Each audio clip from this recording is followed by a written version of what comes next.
national news. Nope, we're Yeah, I live. think so too. We're live, and that means that's New York Vinnie. He's in what's left of Seattle, Washington, after the fires burned and created great doubt as to the future of the state of Washington and what sort of a year it was going to be. And Michael is down in California, Nothing happened this weekend. where it just seems to be wet. I just heard somebody say, a reporter say, that they're standing in Palm Springs and saying now that the sun has come up, the mud was going to melt away. Or was it? Well, what an interesting concept. Melting mud. I think she should. I think she should go to the authorities with that. I I worked in Palm Springs for a little bit, for like 6 or 7 months, and the interesting thing about the weather is there's no place for it to go in Palm Springs. If it gets hot, you're going to know about it. But if it gets wet, the water just doesn't have any options. There's no place. There is no place to go. This is the desert floor, and so Yeah. it gathers together in washes and goes where it wants, and that means across the road, across the highway, across your neighborhood, across the desert where there's seemingly no place for it to go, no reason for it to go there, and it goes in a great hurry. And the meaning of flash flood in Palm Springs is not taken lightly.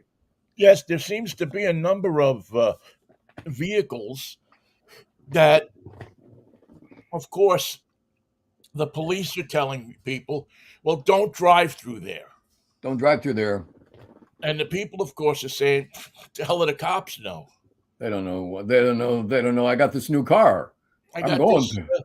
I got this Volkswagen, and it's from Slovakia, and it'll go right through anything it says in the owner's manual. It says, "Fear nothing. Fear nothing in your Spopakian vehicle. Fear nothing. Fear." As a matter of fact, that's what it says right on the dashboard. Fear nothing. But it says it in Slovakia, so not Right. everybody picks up on that. They Very don't pick up. They don't intentional. pick up on the. There's a certain irony when someone from Slovakia says, "Don't worry, my friend." That means that your days of worrying are over. It'll all be good, my friend. All be good. As soon as oh man. So did you survive Right in the this room, Kristen and I never left this house, and it's a good thing because it started raining yesterday at 7 a.m., 6 or 7 a.m., and it didn't look like a hurricane or a tropical storm here in Pasadena. It just looked like constant, steady, sometimes heavy rain. Constant rain. It never stopped. And if you think about it, on a rainy day, it rains a little bit, then it stops, then it rains some more, and then it clouds up, and then it rains. But this was constant the entire day. It never ever wavered, and that was we went to bed, I guess, around midnight, and the it was still raining. And I woke up once and looked outside, and it was still raining at 4 or I can't remember if it was 4 o'clock or 6 o'clock this morning. I peeked out the window before getting some more slumbers tucked away in my little brain, and it was not raining, and it hasn't rained since. Everything's soaked and wet, and of course we had a we have an earthquake to mix in there just to keep right? people This on their is toes. part of the storm coming up, of which KCal made sure they told me we're not related. No, no, rain and earthquakes apparently even KCal can tell you that it's not related. And KCal is the interesting combination of Channel 2 and Channel 9 in Los Angeles. The CBS owns stations, and they get together and do everything on Channel 9 for wall-to-wall news. So that's a pretty good place to look for the news. I prefer the staff at Channel 4, but Channel 4 was not coming in on our satellite because of the rain on the satellite dish. It was saying, "Do you want to try and watch this some more? Keep watching or go to another station?" Well, I I was happened to losing my watch signal. Channel 4 because I could see it from up here, and they had the inimitable Dallas Rains. Oh yeah, he gets into a crouch when he gets over by the map. He was about as down low as you want to see an 80-year-old guy go, man. Don't go in. Don't Dallas. Don't hurt yourself. Do not pull a muscle. He's Ooh, down there by he's down by Calexico, man, and I'm thinking this poor guy is gonna fall over. you And know, the I last want to that you go ahead. want to see is that suit get ruined. Because it's got a reflective placebo greater than that of the Earth. It's a shiny suit. He's kind of the last of the weathermen, right? I mean, The he's personality weathermen. All other channels have lost their weathermen to retirement and replaced them with weather women. You know, Olga Ospina, and that's actually her name on Channel 9, Olga Ospina. And Dallas is the last of the last. He still gets into that deep crouch, and he points it out, and he shows you how it's coming and where it's going, and he gives you all the body English that you need to get that weather around. It's coming from Santa Barbara and down the coast. yep. He's got the whole he's coming down. He's coming down to 101 just like a Corvette, man. But I do want to thank the great country of Mexico because they took the hit and took a lot of the kick out of Hillary. They slowed her down. She was supposed to be here in the morning yesterday, and she was still 100 miles off San Diego thanks to the great physical impediment called Baja California, which slowed her down, took a lot of the punch that we would have taken, and I think helped the tragedy side of this be far lessened. Well, I would have to think now that with the snow that we saw over last winter and this hurricane that has gone through, a tropical storm at the least, that the California water supply would have to be, there's probably pastors in churches Robust. all over California say, look at what God has done this winter. Oh no, not in California. It's look what I brought to the great state of California. Look at what I have done. I have. I would have to think that there are many pastors out there saying, we got nothing but money changers out here, Vinnie. If Jesus came by, he would throw out the money changers. Has provided for us. Say hallelujah. Hallelujah. Stick 5 in the box. One of the things that we saw was this earthquake, which was a 5.1. How I found out about it, I was playing music. I was playing the old electric guitar in the other room and didn't feel it. But I got a note for the first time since I signed up for it. I got a note on my phone, a warning saying, drop, cover, take cover, earthquake imminent. And it was from 5 minutes ago. And I said, well, I didn't feel an earthquake. So I came out and I asked Kristen, did you just feel an earthquake? She said, no, maybe, but she didn't think it was an earthquake. So I called my daughter and they definitely felt it. They're 40 minutes away from us to the north, 40 minutes closer to the earthquake than we are. And they got a good shaking. Yeah. It was described that my granddaughter, Kennedy Quinn, lost her mind. She was on her bed. Well, that's normal for an earthquake to lose your mind. You should have seen me in the one in '89. My mind wasn't, and I wasn't on the bed, man. My mind was flittering around, making plans to leave the company of my brain. Is, like everything else is shaking. Your mind is in there shaking too. Oh yeah. The best video we have of it is of a bar in Ojai, which was the center of the quake, where people first froze, then held each other's hands, and then finally said, let's get the hell out of here. And by the time the quake stopped, that bar and restaurant was empty. Now, was it cold? Because I saw that clip, and I saw people who appeared to be picking up jackets and, and It was not cold. It was warm and muggy. It still is warm and muggy.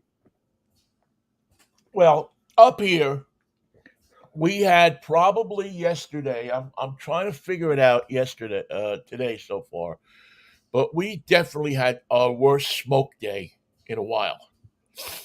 How could you not? It came from everywhere.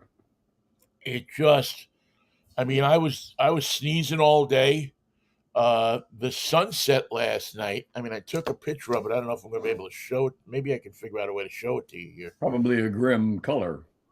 it was just one of the worst sunsets I've seen all year, and it was just it was that. Can't see it. Yeah, hang on a sec. Oh, I see. Yeah. No color.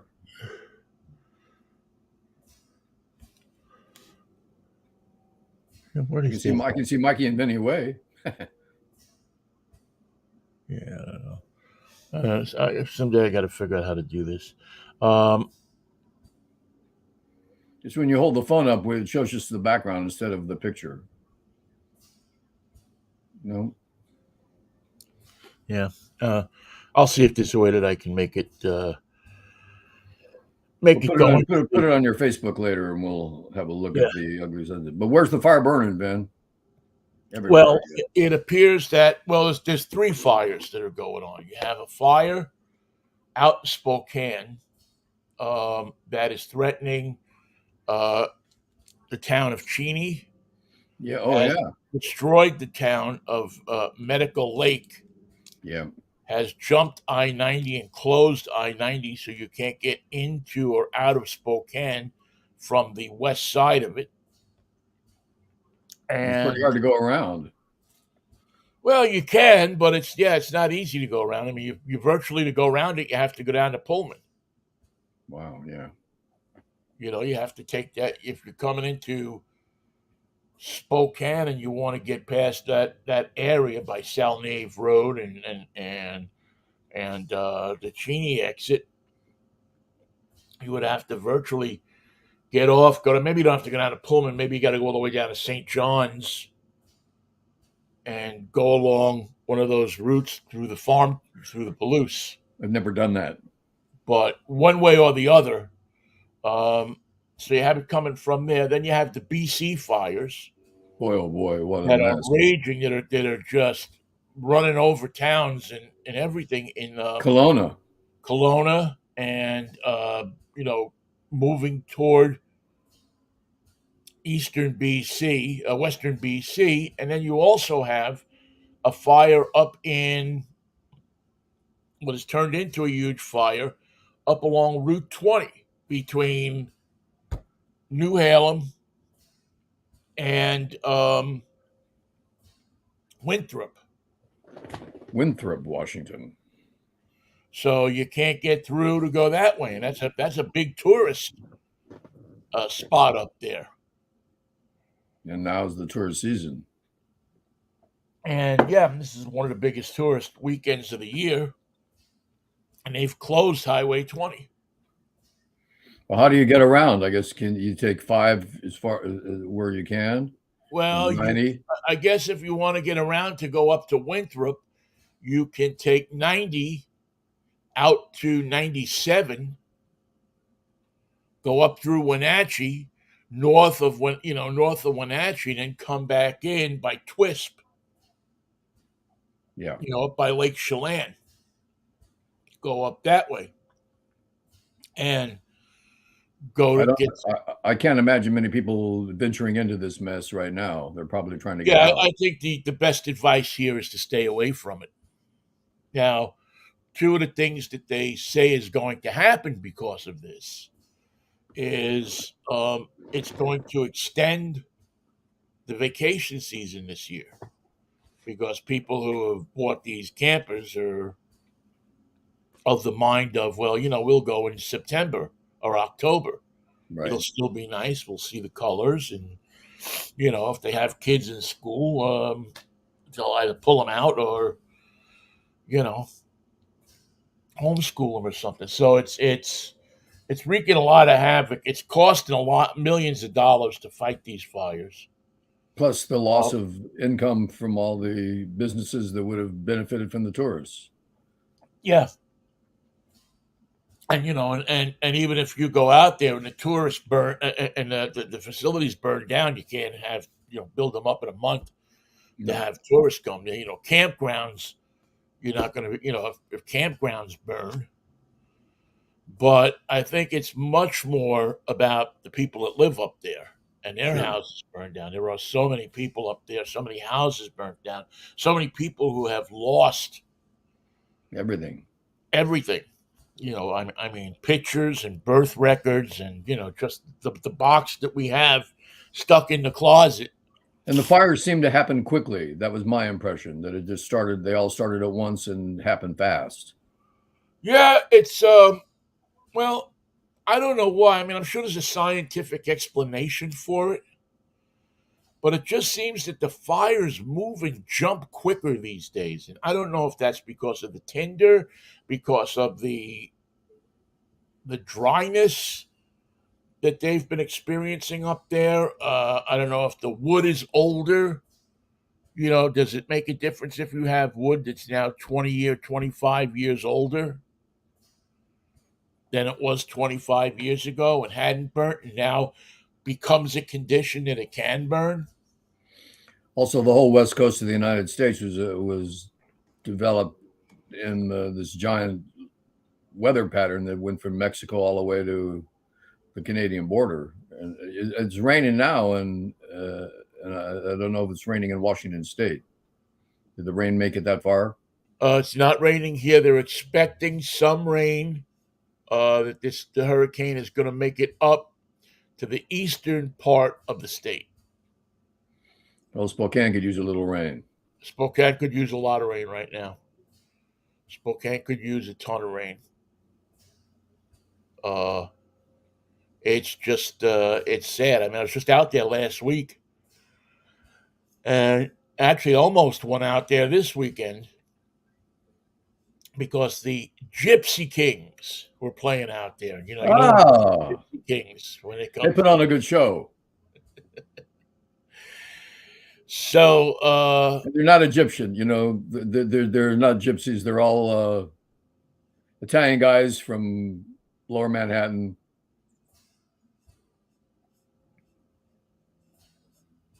it's yeah,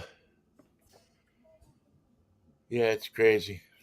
It's the Gypsy Kings. I don't know. They've been around for 7,500 years or something like that. I don't know. But anyway, I wound up not going, which was a good thing. Which is a good thing. Which is a good thing because chances are I would have got to Cheney and not been able to get around. But we didn't lose power. We didn't have any daunting moments. We just had long, long, long day of steady, steady, steady rain. And so for Pasadena, we were fortunate. I didn't feel the earthquake, and we didn't get washed away. Now, why I didn't feel that earthquake is something that really bothers me, because a 5.1 you should feel, and Yes. it was felt all around us. But if you're playing guitar, amplified guitar, it helps fend off the earthquake. So I'm taking full credit for that. I think it was a power E chord that did it, sent that earthquake right back to where it came from. Wow. That's Fortunately, by the way, no damage reported at all. A few bottles came off the shelves. That's because they were not stacked properly. And it's always the top shelf, right, where the most expensive booze is. Nothing yes. came off that. Nothing came off that shelf. That's why they call it the top shelf. It was the cheap. It was the cheap green chartreuse. We lost a bottle of that. Nobody cared. No tears were shed. You're okay when you use the green chartreuse, right? Let somebody else use it. My advice to all future drinkers of America is steer clear of the green chartreuse. There's nothing in there that you need to know. Nothing in there you need to taste. Yeah, yeah, you can stay away from chartreuse and you're gonna be all right. I've uh, I've had a Yeah. few drinks with that stuff in it. Don't do it. Don't do it. Yeah, Also, don't drink anything. Don't drink anything that's blue. But that's curacao. I know, but it's blue. That's not something we need to be drinking. Here's a beer. Start with that. I think the only exception for that is if you are on a I don't know what would you call it. If you're on a tropical island and they have some kind of cold cream that goes into the drink as well. Ooh, I see what you're saying. and then they put not a ton of it, but a a small amount of it. But I do remember growing up, my parents having a bottle of, what was it, creme de mente. Creme de menthe. Oh God. Yeah. You know what famous character from literature drinks that? Who? Hercule Poirot, the famous uh, Really? investigator and detective. Well, I remember drinking a bottle of that, Oh, oh, or close to a bottle of that, and I got to tell you, it was it was all one needed. it's tempting because it appears to be what the grown-ups do. But the reason that bottle's been there all that time is because nobody drinks creme de menthe except Hercule Poirot. The dust on the bottle should have told me something. Yeah, stay away. The dust on the bottle should have told me something. Instead, instead, what did I do? Were you hurling? Oh my God! That was Oh, was I the hurling? body trying to cleanse itself of all creme de menthe. Oh, was I hurling? I was hurling in ways I didn't know you could hurl anymore. I was well, I was young. I'm going to admit it. I was young and dumb, and it was in the pantry, and I just thought it would be a great thing. You know, I thought, man, I could just pound this down, and And who would be the wiser? who'd be the wiser? They're at the church social, and I'm here sitting here with this bottle. Like an adult. I'm an adult. I know what I'm doing. I think it's probably, yeah. I'm a big 16 years old. I know what I'm doing. That's a Maybe I dangerous wasn't age. even that young, Michael. Maybe I was. Uh, yeah, I was probably 14 or something like that. Oh God. And When you're 14, the body rejects alcohol. It's trying to remain pure. I do remember that it was without a doubt the deepest I had ever gotten into a toilet bowl. Yeah, it's amazing how intimate you can get when you have to. It was absolutely the deepest. And were your parents outside laughing at that? At No, they weren't home. okay, good. They Because just wondered what all of the what all the they hubbub just wondered was. what all of the green stuff all around the house was. Well, I couldn't tell you. We sent it. Yeah, Well, I have another story for you concerning baseball. good. We could use a couple of stories because it was a good week in baseball, wasn't it? It Good wasn't. weekend. It was a really. You know who's on fire is the Seattle Mariners. Oh, yeah, I know. I It's quite know. really they can't they can't lose for winning, as they say in the business. They go out there and they're supposed to lose. Who are we playing today? We're playing the Mariners. Oh, Seattle! I love playing them. They don't know how to win baseball games. And And when all you this, and go and all, you and knock all, down the Astros, man, you go in there and thank you very much. and beat them up the way they did. Everybody's hitting the damn ball. Well, as for Julio, 17 hits in 4 games. Was that what it was? Yeah. Setting a world record. And that means all the great hitters of all time, all total, given every game they ever played, never got 17 hits in 4 games. Now that tells you something. Now that's a record probably as remarkable as getting 2,000 hits. It's a crazy testament to his ability to put the bat on the ball. And he's doing it with spirit. You know what I mean? He's got some Oh yeah. personality. He's definitely. Um, people like to compare him to Ken Griffey Jr. No. And it's a valid comparison, except that Julio, this young kid, has a genuine affection. Junior was a tortured affectionist. Yeah. Junior, had grown up in the shadow of his father, and there was things there. There was stuff going on there, and but Julio doesn't have that. He's unaffected. Julio, yeah, he doesn't have that. So he just goes out and plays that game with a pure joy. Well, And I'd be happy too if I could get 17 hits in 4 games. and and when he's finished playing the game, there isn't the kind of torture that you used to see with Griffey Jr. Yeah, he was not comfortable in the clubhouse. Right, right. I mean, he was comfortable with certain people, but comfortable with not comfortable. He was comfortable with certain press people, comfortable not comfortable with others. It was. You never knew what Junior you got that day. You know what Julio you're Yeah. going to get that day. Maybe the pressure of it'll get to him at some point. Who knows? But right now, Right now, upset the my advice to the Mariners is upset the apple cart. Go out there and just make a mess of it. well, Everybody's got their feelings Mikey, about who's going to be playing. I just did a Facebook post before we went on the air, and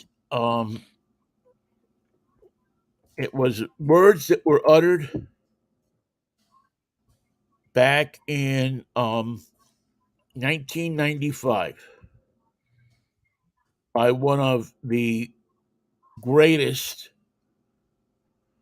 Mariners I think to ever don a uniform, And who was that? and that is Jay Buhner, Bone? who was the Bone, who was asked about this time.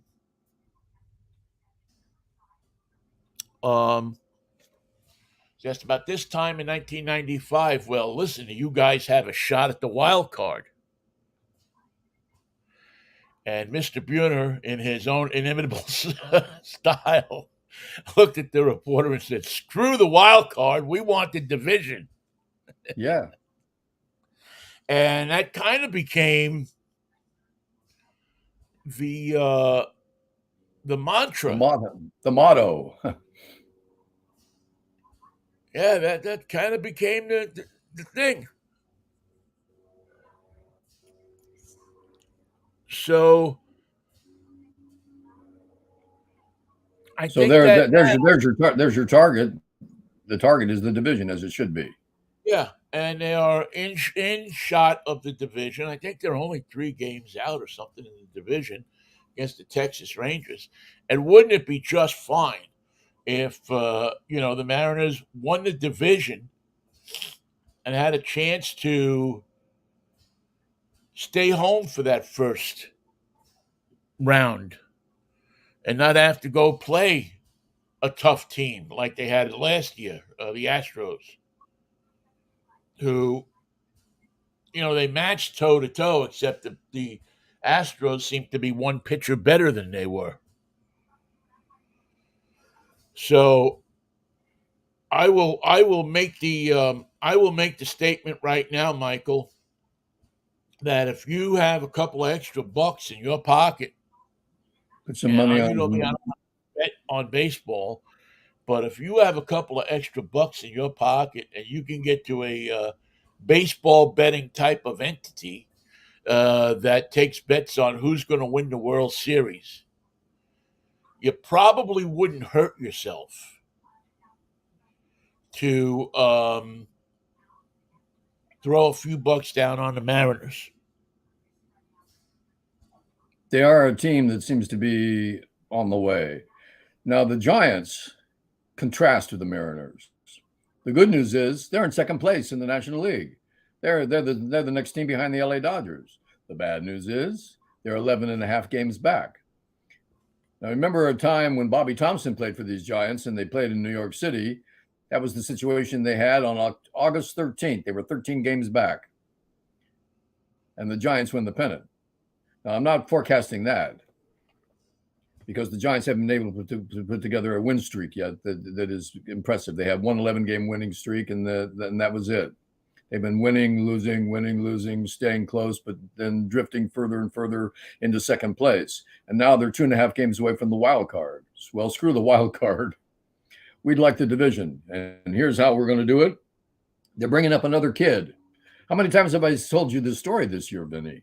They bring up Schmidt for third base. They bring up Bailey for catcher. They bring up an outfielder. And now they're bringing up their number one prospect. His name is Kyle Harrison. He's a left-handed pitcher, and he is an old-style wind-up guy. High leg wind-up, big delivery. He doesn't look like a modern-day pitcher. He looks like Whitey Ford. He looks in that compact delivery. And he's had a good time in AAA, but that time is over. He's coming to town. He's going to start against Philadelphia. By the way, Philadelphia was the team that Juan Marichal began his career against with a one-hitter.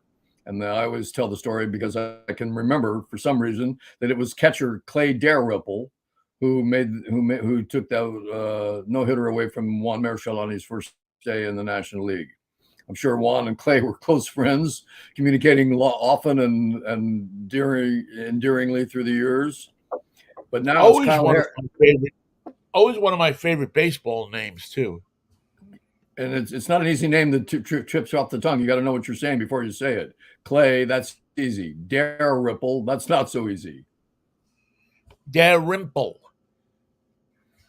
Dalrymple with an M? Dalrymple, yes, Dalrymple. Darymple, if I remember right. Wow. Now I'll have to look it up. He was a good catcher. Sure, but I believe it's D. Let's see. Yes, Clay. Darymple.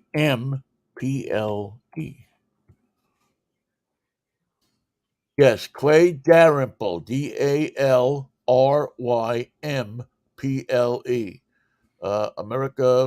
American former baseball player. Played for the Orioles for a number of years. Let's see. I love looking at Clayton Errol Dalrymple. Holy moly. Clayton Errol Dalrymple, get in this house. His nickname was Dimples. His first game was April 24th, 1960. He was 23 years old. He was born in Chico, California.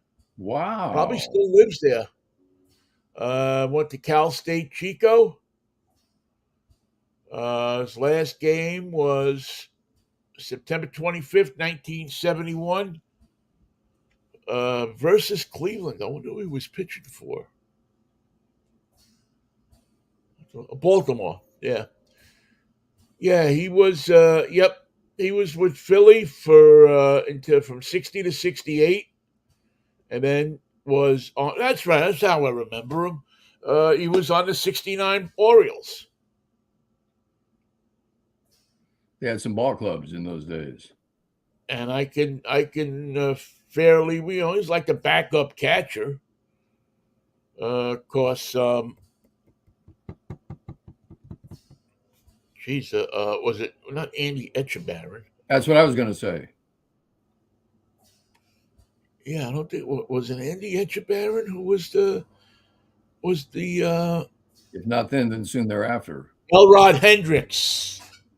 Elrod, oh my God.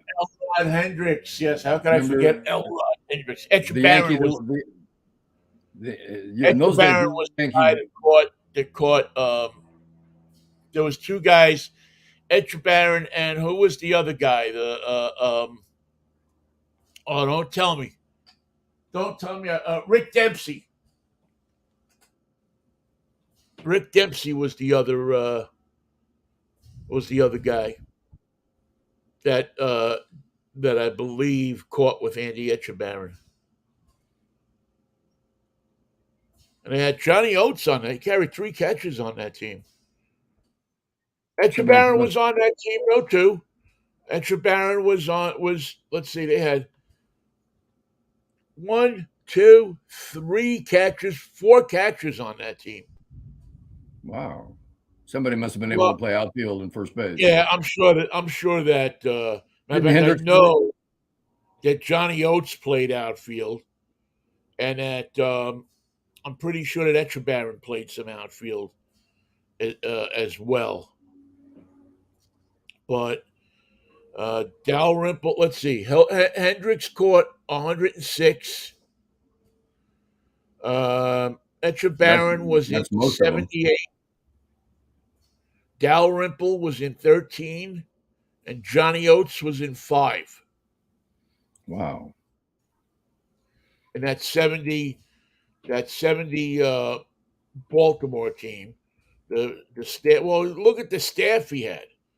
I mean, Dave McNally, Mike Cuellar, Jim Palmer, I remember that stuff. yeah, Jim Harden, Tom Phoebus, Marcelino Lopez, Dick Hall, Eddie Watt, Mo Drabowski, Mo Pete Rich, Drabowski. Mo Drabowski, Pete Richard, Dave Leonhardt, and Fred Bean. I don't know too much about Fred Bean. He was up You in think Fort I'd Wayne. have better luck in radio if I had been Mo Drabowski? Yeah, I think so. Yeah. Pretty hard not to love a guy named Mo Drabowski. Hey, Mo. Although I always thought I would have had better luck in radio if my name would have been like Van Lingle Mungo. Yeah. But is that more memorable than New York Vinnie? I don't think so. I don't know. Yeah, maybe not. New York Vinnie's more everyman. It's easier for everyone to get involved with New York Vinnie. Mo Drabowski, similar, but not quite as open. Van Lingle Mungo sounds like a lawyer. Van What's that Lingle like he needs a lawyer? Mungo. Always loved that song, though. Oh my God! Did you do a post for Radio Day yesterday? I didn't. I'm not in radio, so I just didn't feel like saying, "Hey, I used to be." Plus, we had a hurricane to watch. I found that more Yeah. interesting. Did you? I didn't. I had kind of went through some pictures and found a couple. Maybe I'll post them today.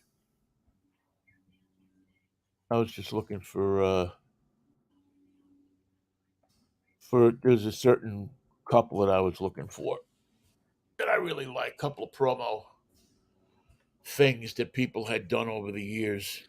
I like the shots, and I don't have very many of them where someone took a picture of me at work when I wasn't watching. Yeah. I prefer that type of shot, but I don't know. There's one of me on KTIM that I have stored away someplace. Back when I was playing the hits late at night at KTIM, and I wish if I were going to post something, I'd have to find that picture and use that one. The kid to watch also with this excuse me, with the Mariners, Michael, is a kid named Dominic Canzone. What's he do? He hits the ball. He hits the ball. He's only been there 2 weeks. He got him from the Diamondbacks. He was kind of a name that nobody really, you know, I don't want to say a throw in because I think that somebody knew that they wanted him. But he Was was he DFA'd or did they trade for him? no, they traded for him, and I think that Canzone is one of those players that kind of number one, he can hit the ball. He can park the ball into right field. I like that. You know, he's got a nice. You know, he takes advantage of that right field corner. You know, to get it. 340 feet out. Get it 2 feet out. You know, I think that also the great thing with Canzone is that he's kind of one of these clubhouse guys. that is like, come on, get off your ass, let's go, Yeah. uh, Okay. and has no fear of doing that, even though he is He's a rook. he's a well, I don't think he's a rook. I think he's got a few years service, but he's new to that club, and he has no fear of Of doing it. expressing himself. And what the Mariners have right now that I think is really good, and I think is going to benefit them down the line, is they have Julio, who's going to be like, who's your leader on offense. He's Right. your guy. He's your outfielder. He's your rah rah assist boom ball. Let's get out there and dance. Plus, he can Uh, dance. Plus, he can dance. You have um, a pitcher who they adeptly brought over from the Reds last year, who is kind of taken over as the leader of the pitching staff, and has done a yeoman's job of not only pitching well, but being the guy who kind of kicks everybody in the ass a little bit. The motivator. Yeah, yeah, a motivator, a guy who gets people excited. Louis Castillo came over from the Reds. I forget what his record is this year, but you add to that mix this new guy, this little spark plug they brought over, Jose Caballero, Let's see third play. baseman. Third base. I like it. And he got hit by a pitch was it yesterday that I was watching this? I think it was yesterday. Maybe it was Saturday, I forget now. I think it was Saturday I was watching. He got hit by a pitch, gets into an bench clearing argument with the pitcher. He didn't like what the pitcher did. Clears the benches, everybody comes out, walks up to first base, ain't on first base but 2 seconds. Gone. Boom, gone to second base. He ain't waiting for the pitcher to settle down. He ain't waiting for the pitch clock. He ain't waiting for anything. He's gone. Into second base safe. Oh, that's revenge. That's So the now the sweetest pitcher is revenge. like giving him the malocchio over his shoulder, the stink eye. Yeah. And he goes. Now, unfortunately, that one was a foul ball, and so he had to go back. But he was being the disruption. He was moving around. He wasn't just sitting there and going, okay, I'm on base. He was moving around. He was taking advantage of his opportunity. He was dicking with the pitcher. I love that.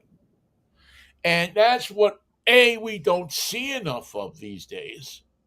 Willie Mays was great at that, but not enough guys were. And B, I think it's something that the Mariners last year did well. There were more than one games when I saw the Mariners, steal a base, put a hit and run into play, not wait for somebody to hit a freaking home run over the wall. Play baseball. Right. Good job, Vin. You got a pitching clock now. Okay? So let's I don't go. like the pitching clock. You don't like the pitching clock. People don't like the pitching clock, except the people that work at the ballpark. They like the pitching clock, and the guy that sells the pitching clocks likes the pitching clocks. Oh, he loves them. But one advantage that I can see with it is you now have a pitcher who, instead of just concentrating, and we know pitchers through the years, Michael, they're little tootsie pots. It's all up here, baby. It's all up there. So now you got a pitcher who's not just thinking about how to get the hitter out, but that he's got to get the hitter out in a certain amount of time, that he's got to throw that pitch, that he's got to figure this all out. This whole brainiac thing has to go on in, 17 seconds? They can do 15 that. seconds? Maybe the catcher can help you with a suggestion. And so even if the catcher helps, if the best thing the catcher can probably do is keep his mouth shut, because that adds another element into, certain pitchers, yeah. Yeah. But you get a young pitcher out there, and he's getting, well, this guy's telling me to throw this. I think I should throw this, and the clock is coming. I better goddamn throw something. I better throw something. Make sure it's a change. And next thing you got is chaos. Yeah. Or at the very least, an advantage to capitalize on a pitcher's mistake. Or his frazzledness. His frazzledness. And that's where baseball, to me, is at its finest. That's where baseball players make their bones. Yes, they make their bones on hitting, long home runs or hitting line drives into deep parts of the field, but they also capitalize more on a pitcher's mistake. Make that pitcher have a hellish time out there on the mound. It can take forever to get off that mound sometimes. Yeah. It's a mind game, and you got to follow the mind game. And when he starts to react to it, now some pitchers won't. You steal second, they won't react. You steal third, they won't react. But some, you can just see by the way they're pounding on the rubber that they're in trouble. Well, this guy was clearly miffed that Caballero took off right away. I don't even think he stopped to take his gloves off. I think that's wonderful. Yeah, don't come out here and take all my stuff from me, because I'm going to need it to protect me, because I'm going. Yeah, it was really something to watch. And when you add that to this pitching staff that they have, that seem to, I don't know, they seem to be coming into their own. You got a couple of, I think, bona fide A-list pitchers here. Logan Gilbert and George Kirby, along with Castillo. You got three pitchers that can beat anybody in the league. Is he related to the Kerwood Derby? Oh yeah, no, he's the. I happened to look up the comedian George Kirby. Boy, he had us a story. Yeah, he had quite an adventure in life, didn't he? Yeah, he really did. Yeah, he really. He had a story, man. Oh yeah. Oh yeah. But the comedian, and they have, again, a couple of really good. They got a solid starting lineup, and they have a good. Now, I don't know if I'm going to say they're as good as the Dodgers. The killing thing about the Dodgers is they have a lot of talent, Vinnie, but they always show up. They don't have these non-games where they lose 6-0 and can't figure out why they can't hit. They don't play like that. They hit the damn ball. Well, it seems to me that the Mariners are having less of those games. You got to do it. And they're having it at the right time. The dog days of summer, so far, from what I can see, don't seem to be affecting the staff as you would see other. Now they did what a lot of people thought was a stupid thing. A couple of weeks ago, is they traded their closer. But I'm starting to see that the trade for the closer was done more to get a little more power into the lineup, and that there seems to be an opinion that there are 3 or 4 guys on this club, Emerson Hancock, Matt Brash, um, that can close. So They there's may no not do designated closer right now. one closer in that. I don't think there is one closer right now. I think Committee. he's just picking who he thinks can do it. Hey, speaking of the dog days of summer, where would be the worst place to play in the dog days? Cincinnati, Atlanta, Baltimore? Where's the worst humidity? Where's the worst heat? Where's the worst precipitation? Well, I would say, excuse me. I mean, I would say Arizona, but they have an air conditioned stadium. And it's a dry heat down there.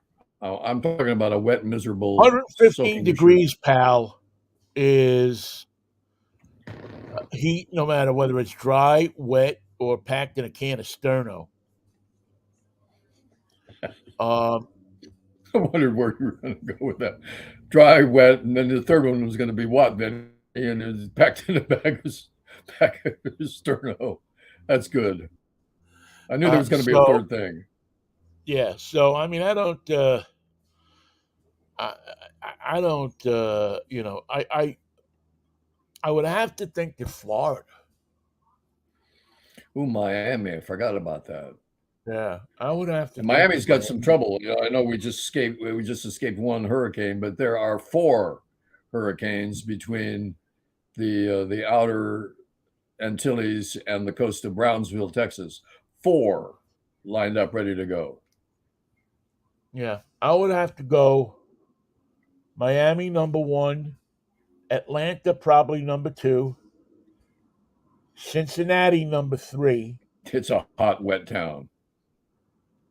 It's a hot, wet, stinky town. Um, Philadelphia? well, but Philadelphia, you get Philadelphia, New York, and Washington. You got to get the ocean breeze coming in. You get that eastern seaboard breeze that comes in far enough. So Baltimore, Philadelphia, New York, Boston, all get that. I mean, you have certain days, but I'm talking about overall days. Of oppressive, Uh, torpid heat. right. And by the time it gets down to Miami, you're dealing with water that's 96 degrees. The sharks don't know what to do with themselves.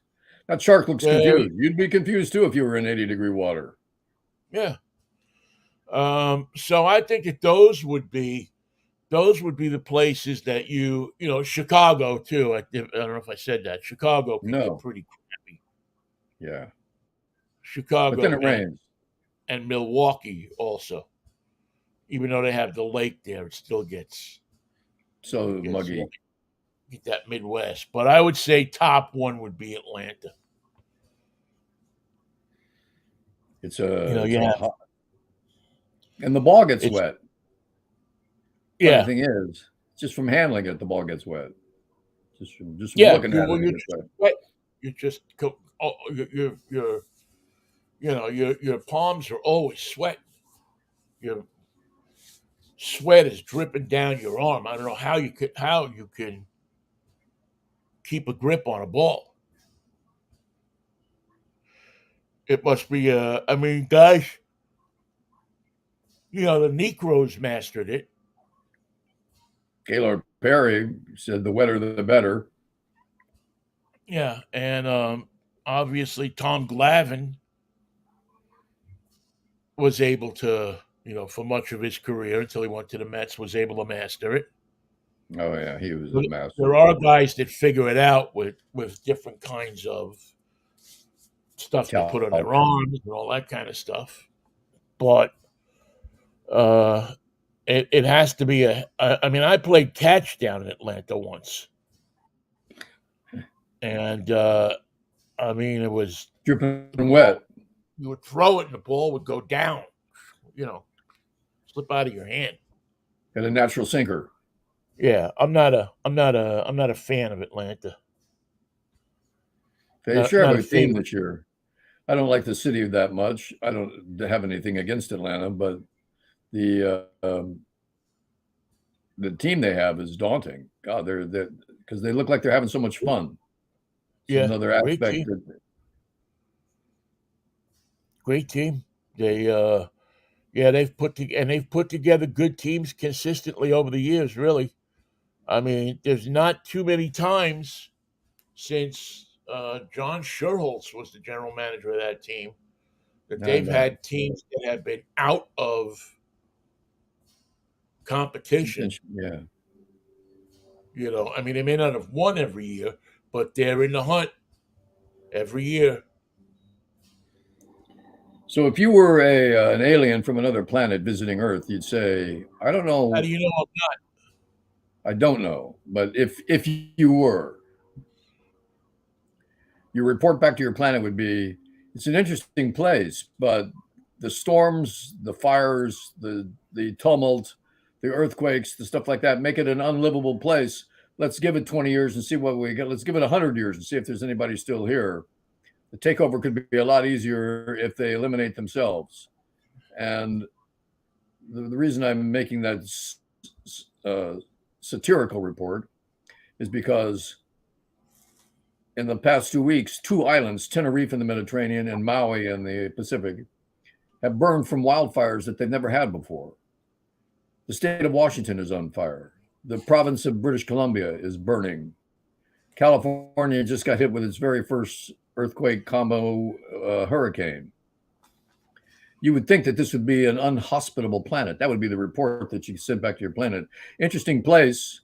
They make interesting movies. They've got television, and it's not bad, but their long-term stability on this planet seems very much in question because the weather is wiping them out. Do you know what I would, Michael? Oddly enough, do you know if I were a space alien and I came here and I walked around and looked around and said, what's going on here? I would go back to my planet and say, remember what happened to Krypton? What happened to Krypton? How come Krypton ended? Krypton ended because it was falling apart. They had fires, they had landslides, and the elders of the planet refused to listen to the scientists, refused to listen to Jor-El, who was Superman's father and the planet's top scientist, saying that it's coming apart at the seams and that we ought to build rockets and take as many people as we can into these rockets and shoot them toward another planet, which seems to be somewhat like our planet. Right. And it would appear that people could survive there. So we could at least continue this human race or this race of whatever they call themselves. They weren't human, they were Kryptonians. But you Kryptonians go were back, Kryptonians were pretty good people. They were good well, people. they were strong. Yeah, who's strong? As long as they were under the yellow sun, they were strong. But it does eerily, I mean, there's things that you can point to in the story of Superman that, where you have the elders of the planet did not want to believe and did not want to do anything to change what was going to happen. They thought it was all just talk. You mean Marjorie Taylor Greene told Jor-El to go stick it? Yeah. And so Jor-El went home, had the experimental rocket built, and said this thing's only going to fit Kal-El and Lara, who was Superman's mother. And Lara said, I'm not going. I'm here with you. So they Uh-oh. wrapped the baby Kal-El into the blanket, lit off the rocket, sent it to Earth. And we're grateful that he did. Yes, because it landed in a farm in the Midwest somewhere down the road, and Jonathan and Enid Kent were driving by, and they saw the rocket, and Enid said, "Land of Goshen, Jonathan." What rocket? He said, It looks like one of them newfangled rockets. And Look, it there's a little plunged bitty baby in here. and it crashed. And Jonathan ran over and threw some dirt on it and pulled the baby out. And then the thing exploded. Jonathan looked at the baby and Wow. said, Enid, there ain't a scratch on this baby. Look, his blanket is even burned.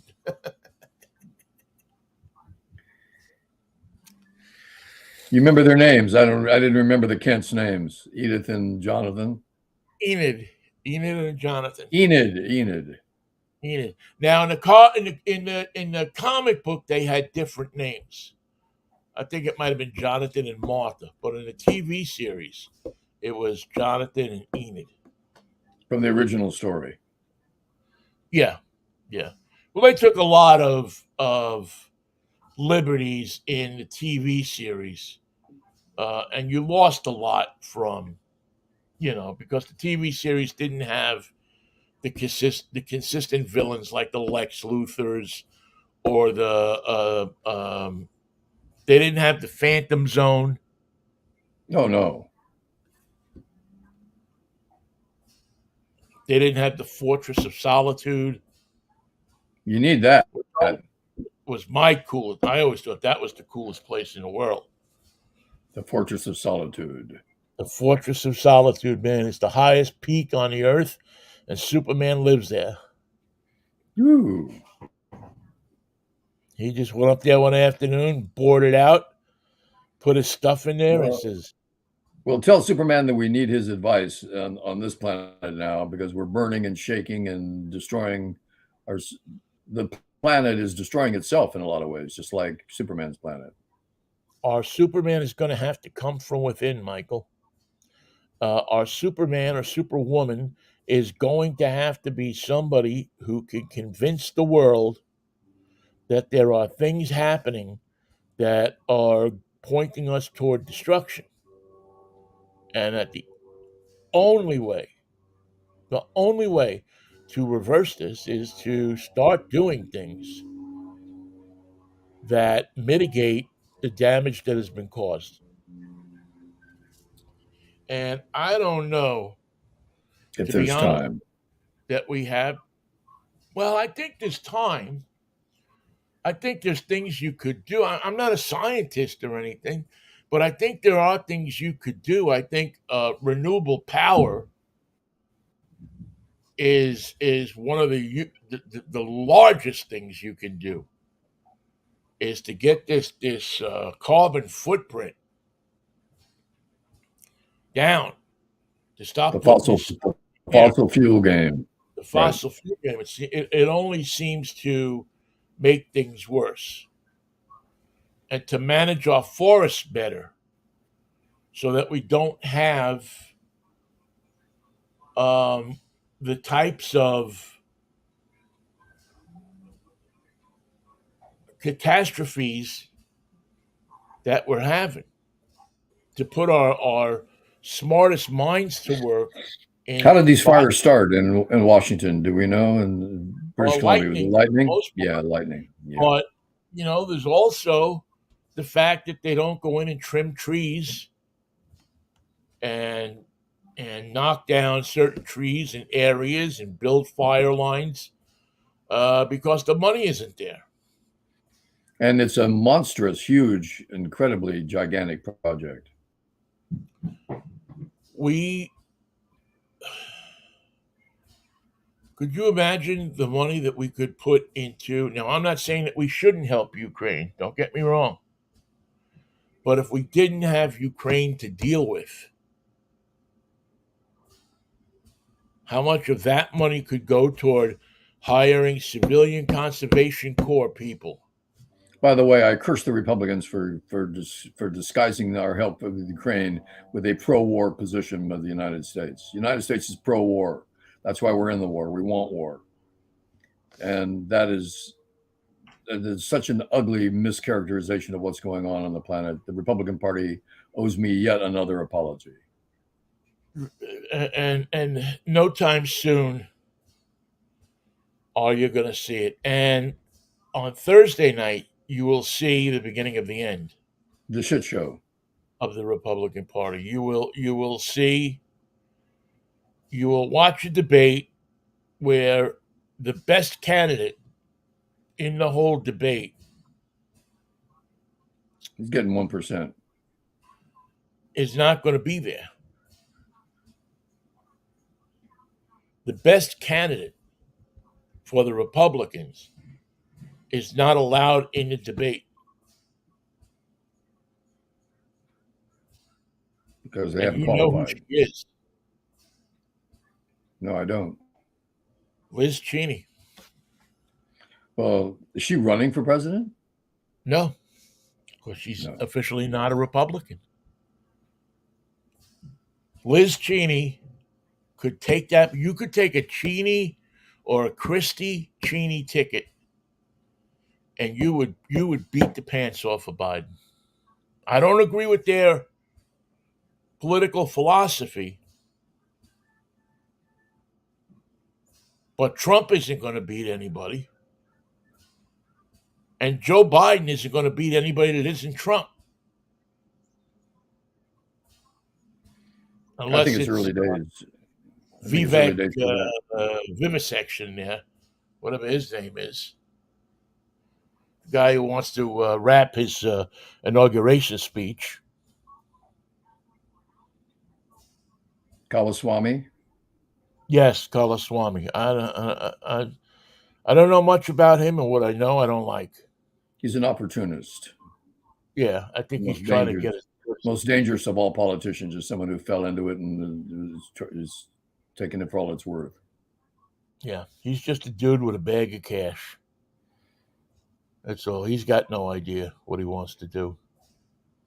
And what I've heard that he wants to do don't sound so good. No, it's a grim. Well, Vinny, that's one way to end our show on a downer note. Sorry, I should have opened with that one, but I had a hurricane. Oh no, Mikey, we should end our show with a happy note for happy people, because disco. That's where we should happy people go. We should be dancing. If I can quote the Bee Gees, we should be dancing. We should be dancing. Now, there's something that happened today. Before we go, let me see if I can quickly call it up without too much trouble. That was kind of.